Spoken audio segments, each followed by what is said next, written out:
Having lost my parents in an accident and grown up in an orphanage, I couldn't find any reason to live or to push forward. Then one day, I received a letter from my mother, who I believed was dead. What's more, the return address was our old family home. This couldn't possibly be happening. But maybe, just maybe. After agonizing for days, I decided to go to the address on the envelope. But as I saw our old home, memories flooding back, I was suddenly overtaken by fear. I decided to peek from the backyard first. I saw a middle-aged couple living there. I squinted for a closer look, thinking if I didn't recognize them, I'd sneak away. But in the next moment, I couldn't believe my eyes. What? Dad, Mom? I was dumbstruck by this unexpected turn of events. My name is Katie Anderson. I was placed in an orphanage at the age of 10 and left 2 years ago. I now juggle several part-time jobs and live alone in a cheap apartment in New York City. My parents passed away in a car accident when I was 10. During a holiday trip on the highway, we got involved in a multi-car pileup. I was in the back seat, and by some miracle, I survived. But my parents, in the front seats, were killed on impact when we hit a truck. We were returning from a fun day at the water park, a birthday treat I had longed for. While I was dozing off from exhaustion, I suddenly felt a jolt, as if a cannon had been fired directly into my back. The next moment, I found myself paralyzed and unable to move. In that disorienting moment, I desperately called out for my parents. But with no response, I lost consciousness and woke up in a hospital bed. As soon as the nurses realized I was awake, they started bustling around, and soon after, police officers and doctors flooded into my room. All the while, I kept wondering when my parents would come. I asked the nurses multiple times, "Where are Dad and Mom?" But only got vague answers. At 10, I thought they might be in another hospital. However, a few days later, I understood the evasive responses. My mother's sister told me that my parents' injuries were too severe, and they didn't make it. Furthermore, she said, "I have a family of my own," and told me she couldn't take me in. I just couldn't grasp the situation. My mother's sister explained things to me in simple terms so I could understand. As a result, I understood that since I had lost my parents, I was going to be placed in an orphanage after being discharged from the hospital. I had many questions about what would happen to the house I lived in and what I would do about school, but I remember feeling a slight relief at the thought of not becoming part of a stranger's family. Afterwards, once my injuries healed and I was able to move again, I was sent to an orphanage instead of returning to my own house. My mother's sister had taken care of my parents' funeral and sorted out their belongings while I was hospitalized, and she had also sent my personal items to the facility for me. We had been exchanging letters while I was in the hospital, so I was informed about these arrangements. To be honest, it felt like strangers had rummaged through my house, and I really didn't like it, but there was nothing a 10-year-old like me could do. Moreover, I never even imagined that I wouldn't be able to return home. I wanted to know why, but I didn't know who to ask or how to convey my feelings. Everything moved forward without my input, and I felt like I was just being swept along. That's how my days went. Even after moving to the orphanage, I'd receive letters from my mother's sister a few times a year, but the content was always the same. "How are you? Do you need anything?" At first, I wrote back, but soon I ran out of things to say. So, little by little, I stopped replying to her letters. To begin with, I had never met my mother's sister while my parents were alive, so she felt like a stranger to me. Being worried about by someone I felt was a stranger meant nothing to me, and exchanging letters became a chore. Maybe she sensed how I felt, because the letters from my mother's sister became less and less frequent over the years. By the time I was ready to leave the orphanage, I had almost forgotten about the letters and our relationship had become very distant.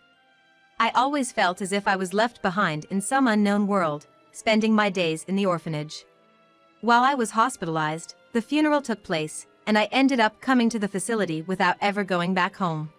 Because of that, no matter how much time passed, it all never felt real to me. Why am I here?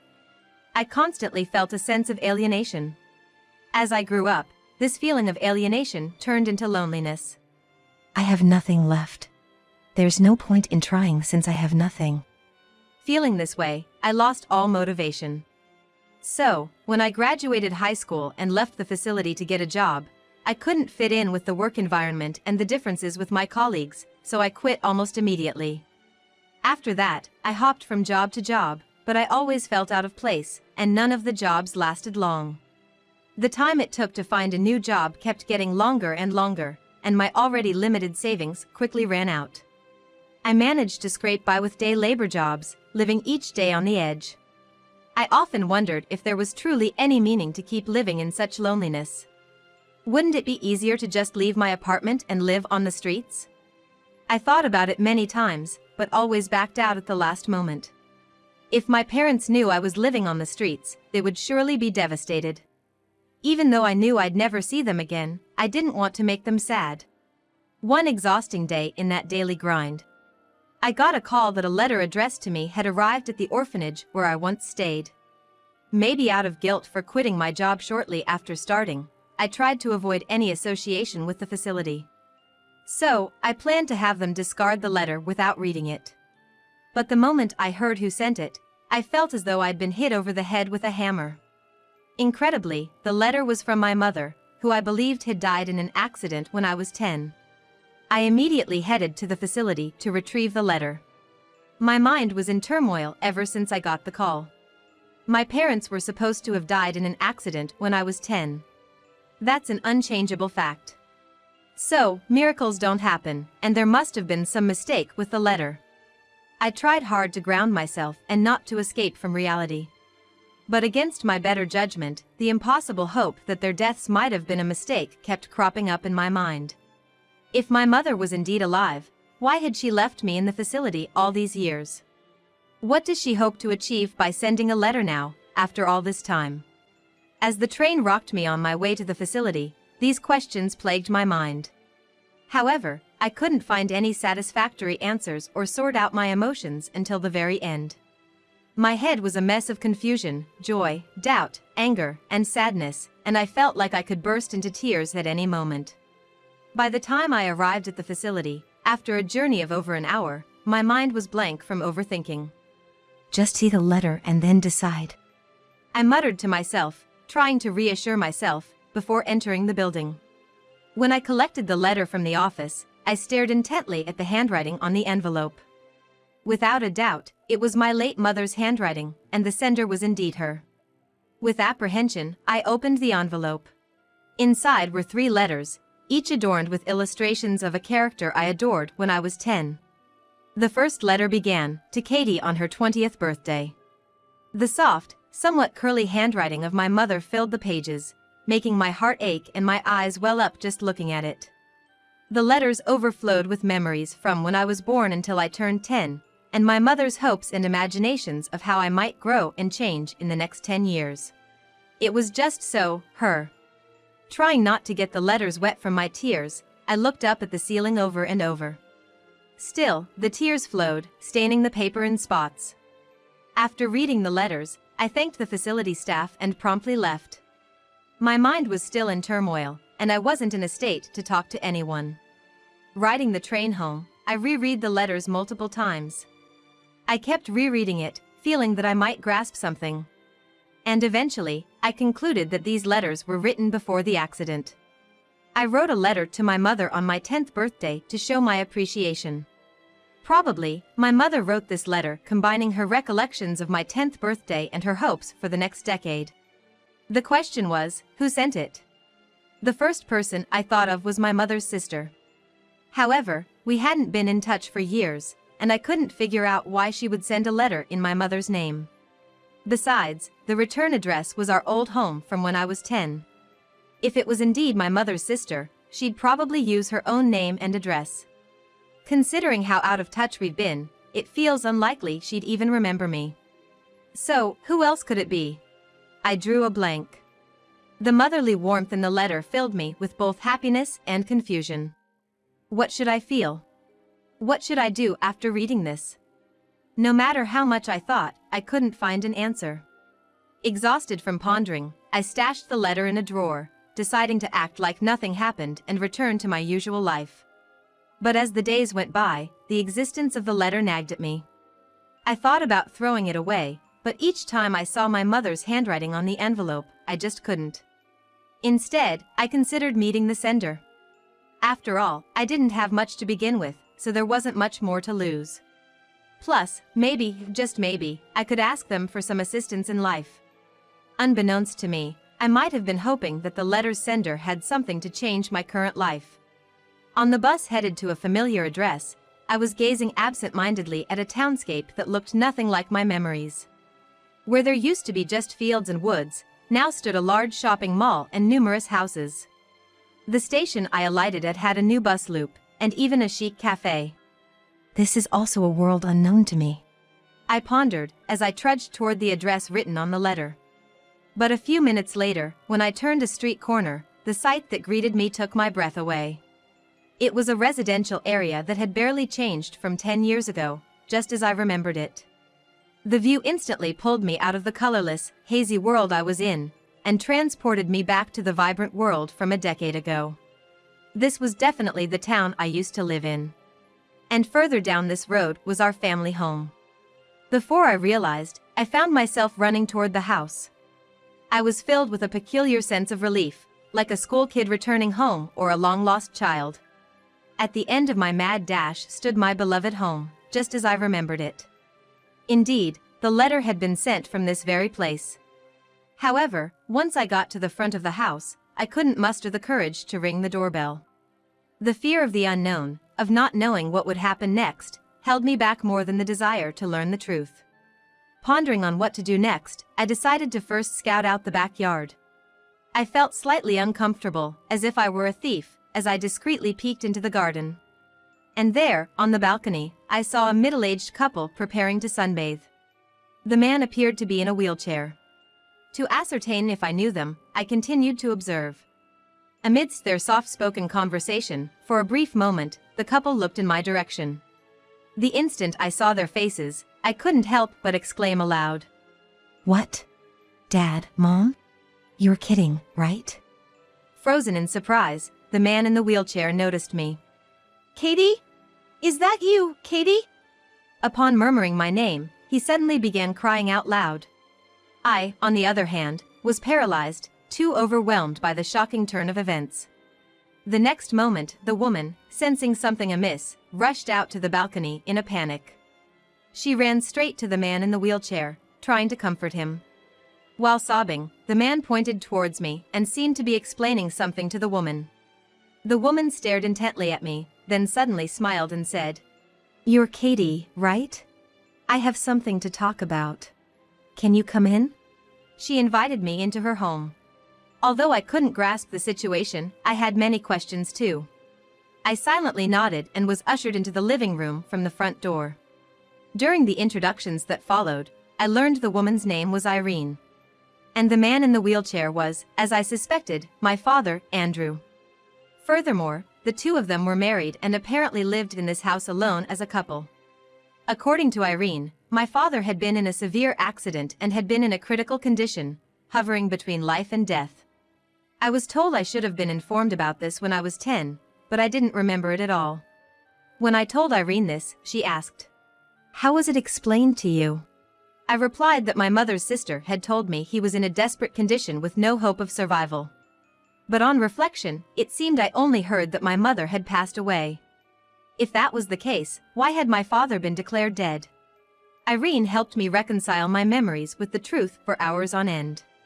As a result, I realized I'd made a massive misunderstanding. After the accident, the 10-year-old me, unable to comprehend my father's unconscious state, had felt rejected by him since he never came to see me. Daddy doesn't come to see me at all. I'm sure he's mad because I said I wanted to go to the water park and that's why Mom died. At 10, I felt this way and believed my father had grown to hate me. That feeling probably transformed into the memory that both my parents had died in the accident. I'm just guessing, but I think for the young Katie back then, it was less painful to believe both parents had passed away than to think your father hated you.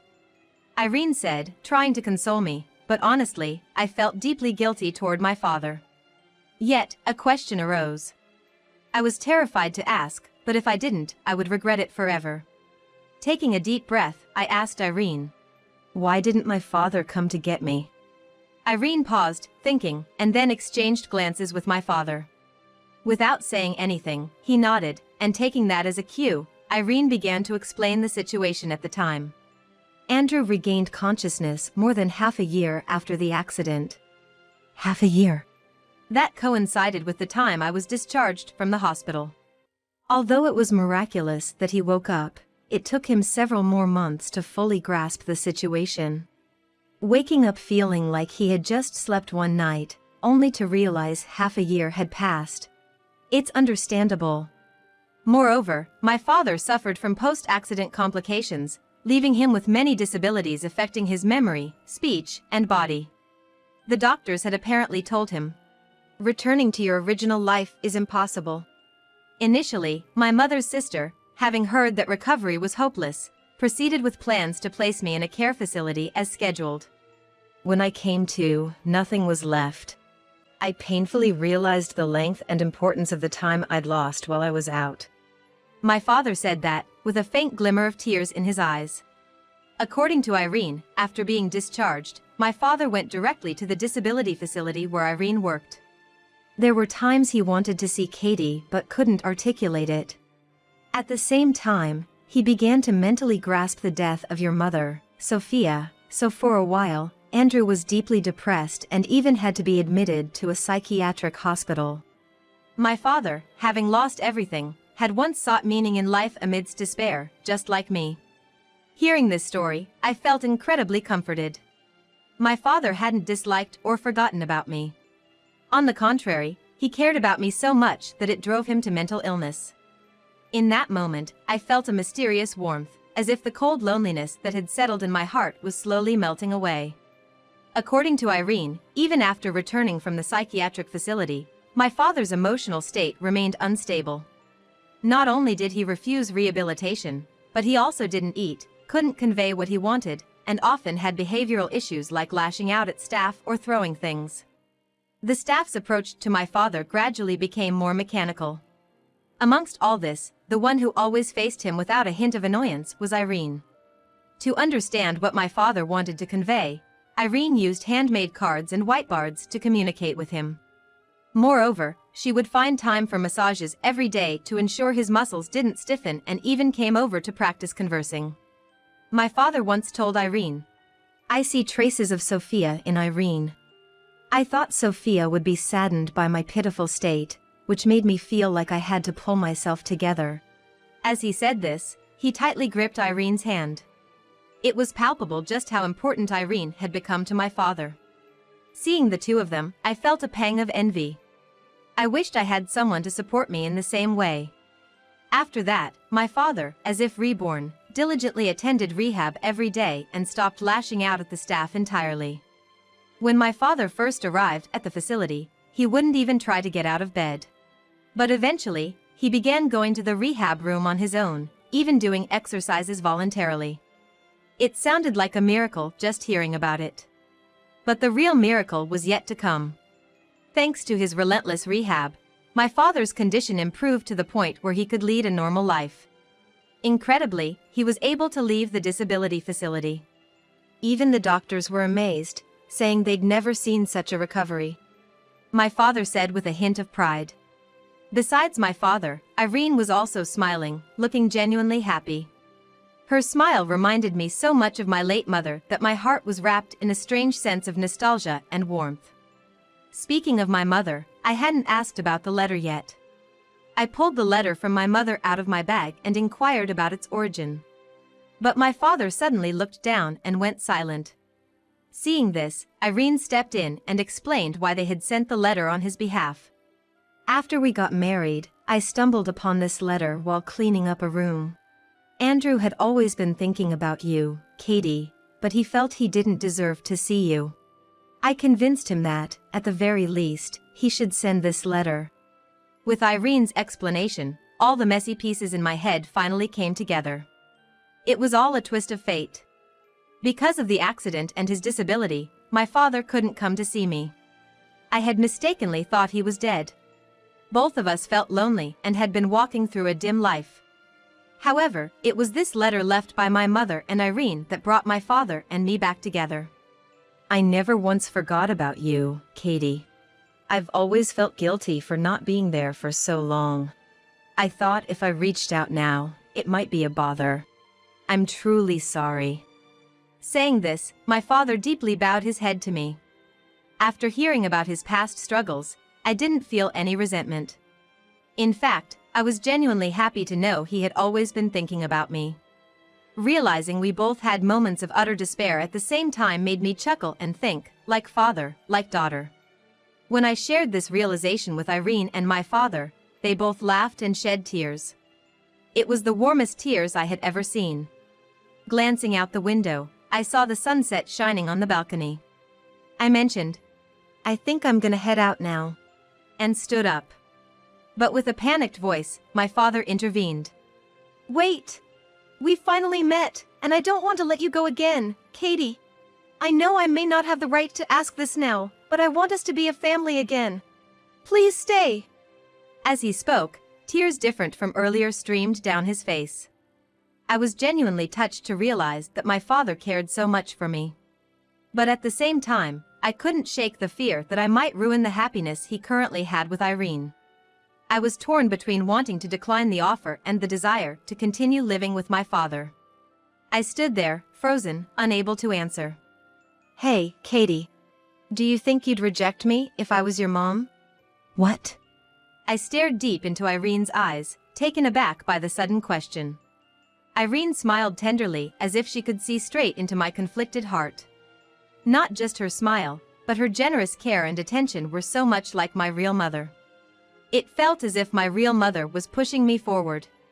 And in that moment, I found the courage to be true to my feelings. If you'll have me, I'd love to be a part of this family. Shouting my answer, my father's face lit up with joy, almost toppling over from his wheelchair with excitement. Seeing him like that, I laughed heartily for the first time in a decade. I finally felt I had found a place where I belong in the world.